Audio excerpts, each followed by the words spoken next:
So, hello everyone, I hope you're doing well. So now I will actually be talking about a chess tournament that I just played in France. So it's my first chess tournament since I got my FIDE title, and I didn't train at all, a lot. It's been a month that I didn't do any puzzles. I've been only teaching chess, etc., etc. But I wasn't really serious, and even the preparation of this tournament was pretty bad in a certain way.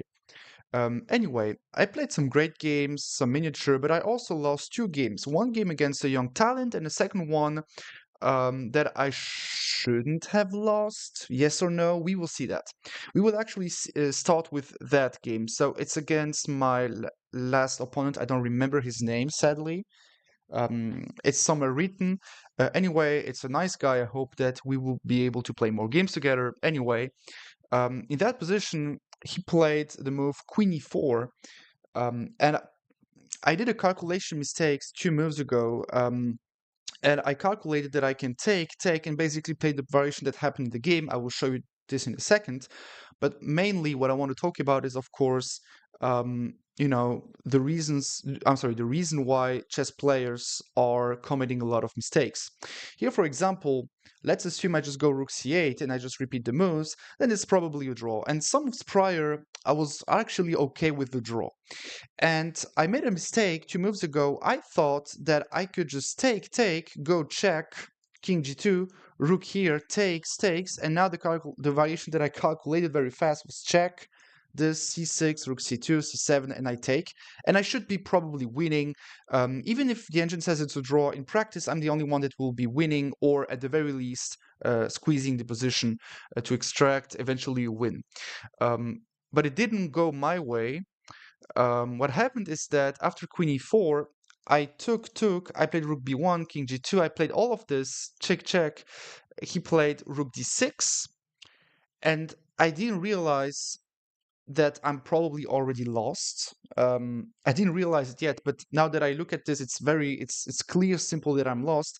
I have to go king e7 to try to hold something, but then he will go e5, and then probably we will get the variation that we got in the game, but with some small changes. Let me explain you. In the game, I played rook c2, and that is when I realized that I'm dead lost, because there is a rook d3 and he's defending the pawn, and this pawn is running away. And on the top of that, if I go rook a2, which I played in the game, I had 2 minutes to be fair, but I just realized that after c6, rook this, there is a check, and then promotion to a queen, and of course this endgame is completely lost. And the reason why I did this mistake is very simple. Doesn't matter that I didn't have a lot of time. It's something that I shouldn't be, messing with. I understood some moves prior that white is the only one that can basically play for a win. During the whole game, these pawns were weak anywhere, and it was very awful to play for the white side. But I just made a very tough mistake in the middle game, and this is actually the same reason why I blundered this time. I just didn't calculate. It's not like I did a calculation mistake. I just did not calculate. Here at this position, okay, so I will show you what happened. Basically, I played knight e4, and here I think the best move is whatever but not castle, because now I can just take and play d4, which will destroy the pawn structure. I thought, by the way, bishop c4 gives white some compensations for the pawn structure, because I didn't quite see how to handle this position after queen f5. Yeah, okay, it's not important. It's not important right now. Anyway, queen a4 took, and everything here was weak. The engine says grab the pawn and play chess. I didn't grab the pawn, but I still tried to play chess. Bishop d5, which is all right. Rook fe1, and now takes. Everything is all right, but here I have to take, and I don't know what happened in my mind. When I calculated, this is the only game, the only time during the tournament that I started calculating something seriously. The game in the morning that I lost against a young talent, 8 years old, was very strange because I couldn't calculate. I tried as much as I could, but I didn't. And here, the engine says takes on c3, which I really calculated, but I felt, okay, takes, rook e7, knight e6, and I just felt like there is bishop c5, so probably I should be all right, and I stopped there. But I don't know what the engine saw, and I won't turn the engine on right now because it doesn't matter. I will do this analysis for me. But basically, I think I mostly looked at queen takes this, and all the lines mixed up all together in my mind. It's probably what happens because it's sometimes what happens when you do not calculate at all and then you pretend playing chess. Yeah, and this is basically what I should have gone for, but I didn't calculate and I thought, yeah, 95, I'm attacking everything, I'm the king of the jungle. But I wanted to take first and then go 95, of course, not 95 immediately. And on the top of that, I thought queen e4, queen c5, and I didn't realize there was rook d5. So I really didn't calculate. It's not difficult, but it's just that I did not. And when you do not calculate at all, you will lose all your chess games, and that's it. Um, that is basically the main mistake that I committed in this game. Um, yeah, and okay, and of course I just blew away my whole advantage. Here, bishop c3 is all right, this is all right, this is all right, but not takes x and 95. Queen e4, queen in 96, and now he played perfect chess, grabbed everything. I tried to do something. I knew it's still equal. By the way, queen e4 for me was a little bit strange. I think queen there was a lot better. Even though it's giving back this pawn, it doesn't really matter. Um, because he's just simply better. I think he can even play queen f6, by the way. Queen f6, I think I wanted this. No, I don't want this because, yeah, exactly. I don't want this because of bishop e5. What did I calculate? I forgot. So actually, that's not a simple position. I think now I can just play the same thing and grab on c3, but it doesn't matter. I mean, it doesn't make any sense to just play it like this. Probably it's just a draw if we repeat like that. And if he just goes away, I can grab this pawn over here. Okay, but anyway, I was okay with the draw here. And instead of just sticking to a draw, because, okay, he played queen e4, and I somehow had some feeling that I should be all right. The engine says I'm the only one that can play for the win. It's equal, but, I'm playing for two results, basically. Uh, Says the engine. In practice, it wasn't the real feeling that I had. I felt like I can be all right if he doesn't use his, the initiative properly, but he used that very properly. Rook d6, rook c8, queen g4, rook b8, queen e4, and now, of course, just rook c8. I don't know if he would, if he would take the draw. I wouldn't mind if he does. But of course, this is just unacceptable to just take, and go for this variation. It's very bad. And this is basically what happened in this game. So in this game, it's a Caro-Kann. So I played the Caro-Kann. I played a line that I never play, so don't prepare against it. Anyway, and we played this line, which is like a transposition to the French defense. But the reason why this pawn on f4 is worse is because he basically killed a little bit that bishop, and one day if he goes bishop e3, it will be a little bit, it will be a loose bishop. So I played queen b6, knight f3, knight g7, bishop d3. Now, of course, there is a trap. If I take everything, there is bishop b5. Very simple tactic. And if knight c6 to defend the queen, and he takes with check and then grabs my queen. So I decided to go knight f5. I see, by the way, there is still a game in the database. Takes, castles, and here I made a huge mistake. So I played bishop e6, which is the best move, and then he played like an engine until the end, so he didn't give me any chance. But I thought that knight e4 wins, so I did another calculation mistake, and honestly, I think it blew away my psychology for the rest of the game, because what I calculated is bishop c5, bishop e3, I take on b2, oopsie, I take on b2, and he can't protect everything. Knight d2 just drops the knight on d4, but actually there is queen d2, which it's simple, it's my line. I mean, it's my opening, and this is a theme that I know, but I didn't realize. I just didn't realize it during the game. And this is what happens when you do not train chess. It has nothing to do with not studying chess, because I'm teaching, I'm still writing my manuals on the end, on end games, on everything. But if you do not train specifically for the tournament, doesn't matter how good you are, you will always blunder. What I calculated is stakes, and I just didn't see knight c3, which is trapping my queen. But this is very simple. This is extremely simple, at least at my level. But it happens, Sometimes it happens. Once you win 3-4 games in a row with black pieces against 2,400 rated players, and then you blunder against a 2050 and something rated player. And I thought it would win the game, and then I was even less concentrated than before, because I thought, yeah, my opponent will surely blunder, and it will be an easy game because he will blunder again. Okay, rook f2, bishop e7, bishop e3, and okay, and now we play the game, and okay, I did some good things with f6. I'm just striking in the center, And here I did another mistake, but this is now an engine mistake. It was, it was a losing mistake of the game. I played bishop f6, which is just bad strategically, says the engine, but I missed a very strong engine line, which is knight e5, which I saw. Pawn takes and bishop c5. It was my intention, but I thought knight e5, and he's attacking on c5. If I take, then queen takes, and I'm losing a piece. But what I didn't see is bishop e3. Okay, rook takes. Okay, if rook takes, I can take, and win the knight. So you go knight takes, and now it's rook c4, which is very funny because I'm attacking this pawn. If he goes g3, there is rook there, and I should have some compensations, says the engine. And if he goes rook, I'm sorry, if he goes rook takes, bishop takes, and this thing over here, I have g5. So it's very difficult. And if g3 takes, the engine says it's all right. So, believe the engine and see what happens. I still don't understand. Okay, if king f2, I can take with check. It's simple. But anyway, I didn't even see rook c4. And okay, and of course, if takes, then takes, and this. And okay, but this is ridiculous. It's very difficult, and I didn't see that. And I wasn't even calculating, so there was no chance that I would go for it.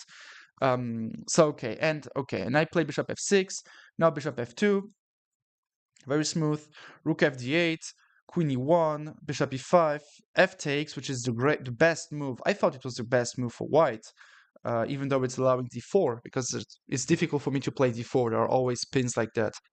Anyway, yeah, and now he destroyed me, and when he played h4, I knew the game was over, and I thought, let's just offer him a draw. Then, I played rook c4, and I had the choice to, but I felt like he played better chess. I do not deserve this draw. I should have offered him. He would have refused that, surely. But anyway, and okay, knight f4. In practice, just always offer a draw. And I played rook dc8, and I realized that I'm dead lost because there is takes, and d5, and this is forced. Okay, if he goes e6, I can take like that. If he takes back, I win the queen. And of course, yeah, so bishop e3, which is very, very accurate. And he was smashing the table like he knew the game was over. Yeah, that's funny. Yeah, and now he just rolled me over.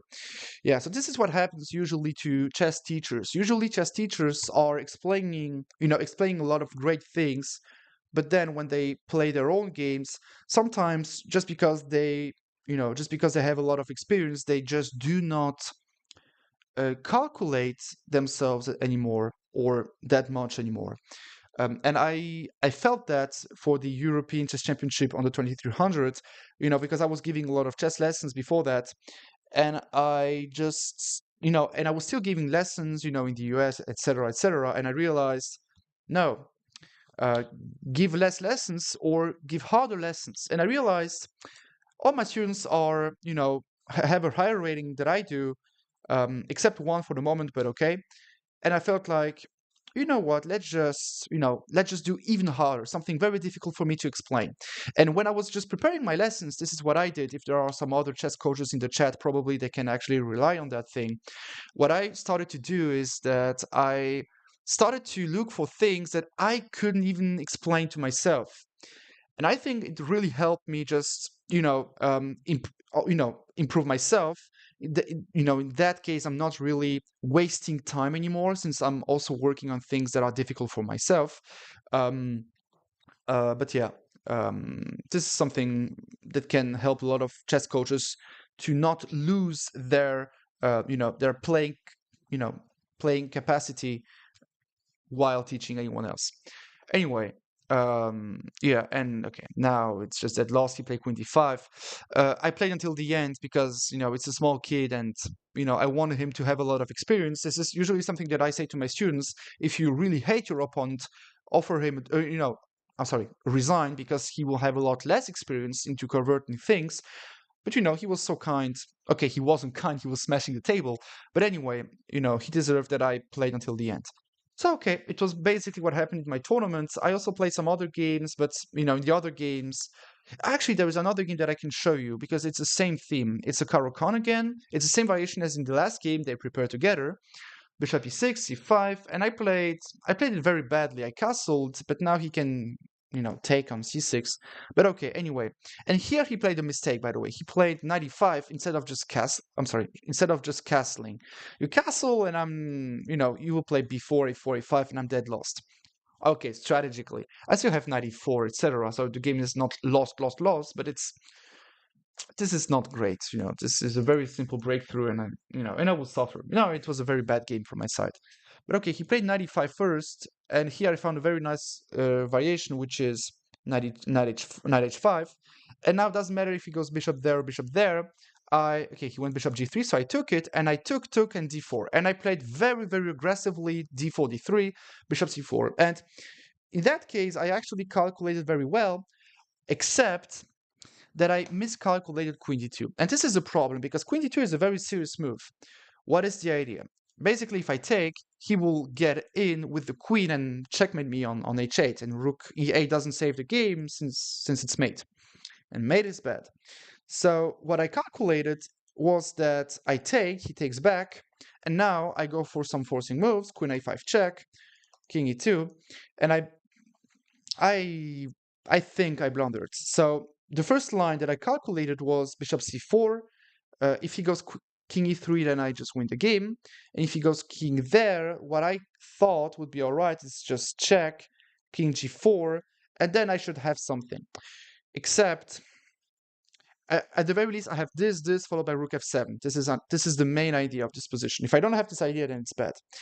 And I didn't realize that king e2 is basically a draw, because there are normal checks. Checking with the queen, the king goes back until he hides forever. And now I'm dead lost because it's mate.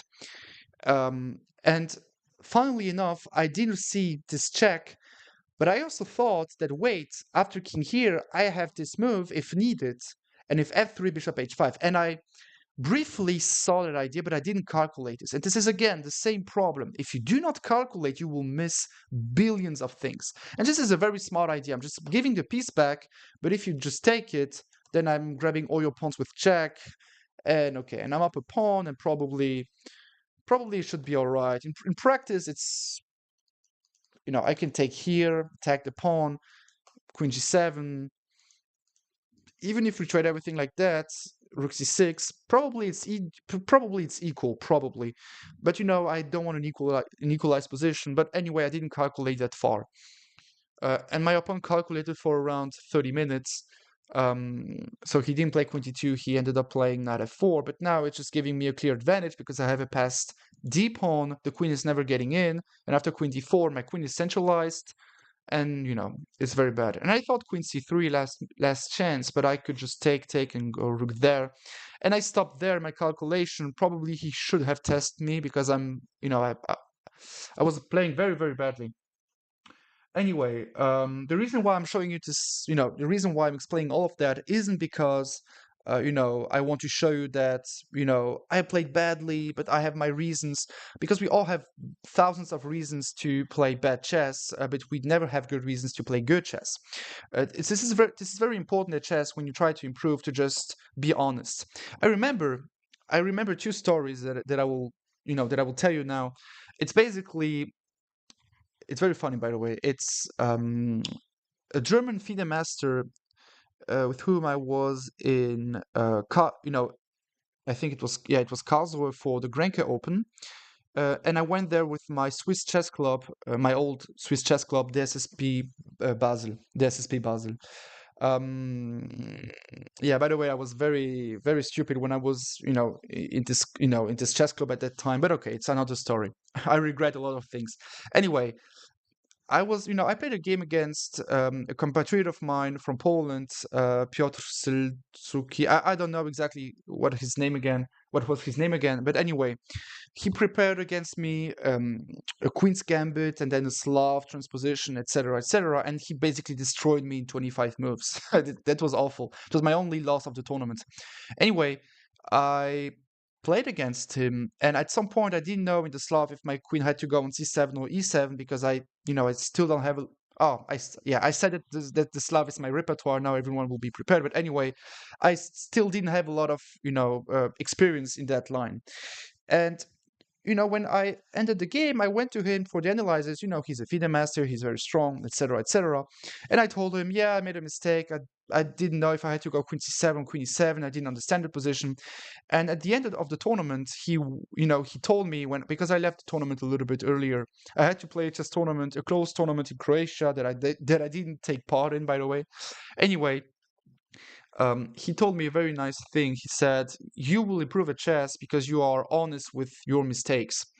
Okay, he said it in some other ways, but this is basically the idea that he was telling me. And I like this, and I like this sentence, and I'm just thinking about this all the time. And sometimes I still have students, rated 21 something, that they blunder, they lose their game, and then they go like, yeah, but I was winning the whole time, so it doesn't matter. When it's a classical chess game, it matters. It matters very, very much that you lost a winning game, because you have more time to actually convert this advantage. Anyway, this was the first story, and I very liked the sentence. And the second one was a German grandmaster, Philipp Schlosser, at the Strasbourg Chess Open, and he basically lost a game against someone named Nicolas Pilt, I think. I know this guy. We played a rapid game together. I was winning, and I didn't have enough time to convert. Yeah. Anyway, he lost that game, and then when I asked him with a friend of mine what happened in the game, and he didn't say what happened. He was just like, yeah, he came up with a very with a saying. And he was like, yeah, it's always afterwards that you ask yourself the good questions, or something like that.